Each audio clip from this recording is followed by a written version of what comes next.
বাগেরহাট যেহেতু বাংলাদেশের অন্যতম একটা ফেমাস জেলা, এটি খান জাহান আলী রহমতুল্লাহ আলাইহির স্মৃতি বিজড়িত জেলা। এটি বাংলাদেশের প্রথম জাতীয় সংসদ নির্বাচন থেকে শুরু করে এই পর্যন্ত টিল নাও এ পর্যন্ত এখানে 4টি আসন রয়েছে। এই 4টি আসনের বিরুদ্ধে কে ষড়যন্ত্র করলো এই বাগেরহাট অঞ্চলের এই মানুষগুলোর বিরুদ্ধে, সকল এলাকার মানুষের মধ্যে। আপনি দেখবেন এটা মহলগঞ্জের মানুষ মানে না, এটা শরণখোলার মানুষ মানে না, এইটা আপনার হচ্ছে বাগেরহাট কচুয়ার মানুষরা এটা মানে না। বাগেরহাটে গতকালকেই তাৎক্ষণিকভাবে বাগেরহাটে মিছিল হয়েছে, তারা রামপালকে তাদের সাথে মানে না। সুতরাং এটা আমরা কেউ মানি না। অবশ্যই এটি মানে আমার মনে হয় এটি মানে should be cancel, that was decision.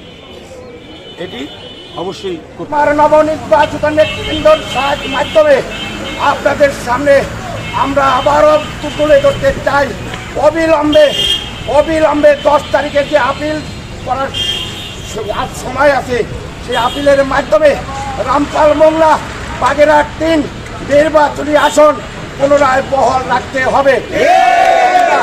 দোকানপাট বন্দর সহ মোংলা বন্দরকে আমরা অচল করে দেব।